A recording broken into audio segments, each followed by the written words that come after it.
బ్రహ్మాండంగా ఓట్లేశారు. ఓట్లేయడమే కాదు, ఊహించనటువంటి మెజార్టీస్ ఇచ్చారు. గత 5 ఏళ్లుగా ఏపీ విపత్కర పరిస్థితులు ఎదుర్కొందని జనసేనాని పవన్ కళ్యాణ్ అన్నారు. ఎన్డీఏ కూటమి ముఖ్యమంత్రి అభ్యర్థిగా చంద్రబాబు పేరును పవన్ ప్రతిపాదించారు. కష్టాల్లో ఉన్న ఏపీని గాడిన పెట్టేందుకు చంద్రబాబు లాంటి అనుభవజ్ఞుడైన నాయకుడు అవసరమని చెప్పారు. అనంతరం చంద్రబాబు, పవన్ ఆత్మీయ ఆలింగనం చేసుకున్నారు. 5 కోట్ల మంది తమపై నమ్మకం పెట్టుకున్నారని, సమిష్టిగా కృషి చేద్దామని పవన్ పిలుపునిచ్చారు. కాలంలో రాష్ట్ర విభజన జరిగినప్పటి నుంచి ఆంధ్ర రాష్ట్ర ప్రజలు నలిగిపోతున్నారు. గత 5 సంవత్సరాలుగా మరి రాష్ట్రంలో ఉన్న విపత్కర పరిస్థితులు తెలుసు.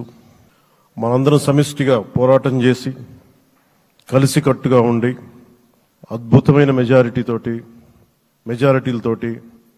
164 శాసనసభ స్థానాలని ఎన్డీఏ కూటమి దక్కించుకుంది.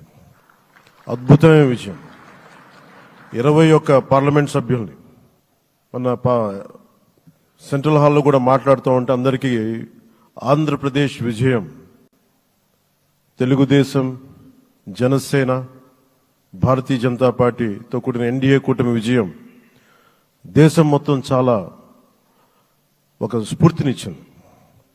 ప్రతి ఒక్కరి విజయాన్ని వారి రాష్ట్రాల్లో ఎలా దీన్ని ముందుకు తీసుకెళ్లాలి, ఒక్క ఓటు చీలకుండా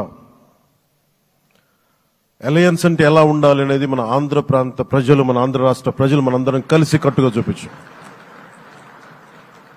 2021 మార్చి 14 ఇప్పటం సభలో నేను ఒకటే తెలియజేసుకున్నాను. ఆ ప్రభుత్వ వ్యతిరేక ఓటుని చీలనివ్వను. ఆ మాట మీద ఉన్నాం, ఆ మాట మీద నిలబడ్డాం. ఒడిదుడుకులు ఎదుర్కొన్నాం, తగ్గాం, కానీ నిలబడ్డాం. ప్రజల నమ్మకాన్ని పెంచాం. అద్భుతమైన మెజారిటీతో ఈ రోజున మనం ప్రభుత్వాన్ని స్థాపిస్తున్నాం. చాలా మాటలు ఇచ్చాం. పొద్దున కూడా జనసేన లెజిస్లేటివ్ పార్టీ మీటింగ్లో నాయకుడిగా ఎన్నుకున్న సందర్భంలో మాట్లాడుతూ మనం చాలా మాటలు ఇచ్చాం.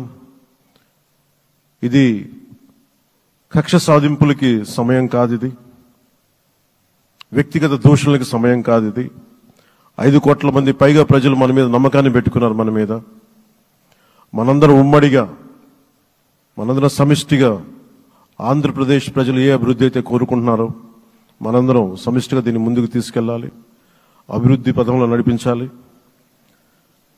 విద్య, వైద్యం, ఉపాధి, సాగునీరు, తాగునీరు, లా అండ్ ఆర్డర్ ఇవన్నీ చెప్పొచ్చాం. మనం బలంగా నిలబడతామని.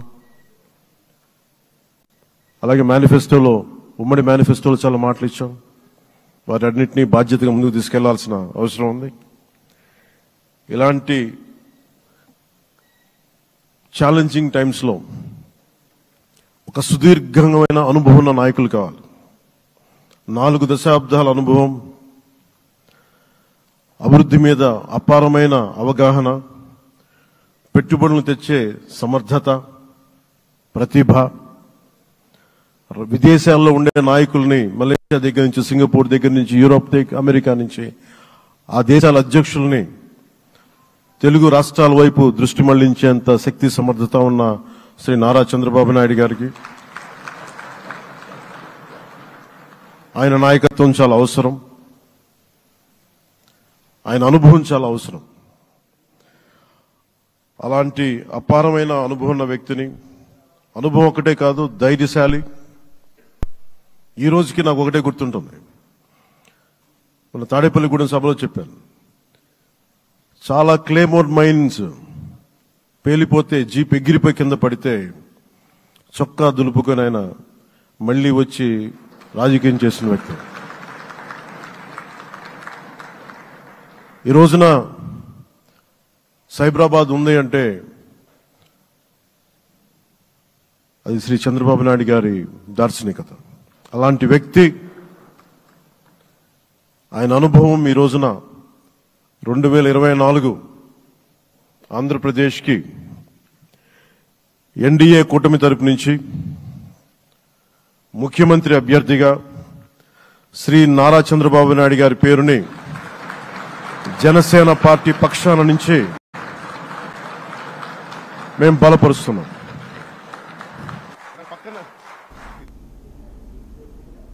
ఆయన నలిగిపోయారు. జైల్లో చూశాను ఆయన్ని. పాపం భువనేశ్వర్ గారి బాధను చూశాను. నేను అనుకున్నాను, అమ్మ మీరు కన్నీళ్లు పెట్టకండి, మంచి రోజులు వస్తాయని చెప్పిన మంచి రోజులు వచ్చినాయి. వారికి మనస్ఫూర్తిగా వారికి నా హృదయపూర్వక శుభాకాంక్షలు. మీరు అద్భుతమైన పాలన ఇవ్వాలి అందరికీ మనస్ఫూర్తిగా మీకు నేను తెలియజేసుకున్నాను.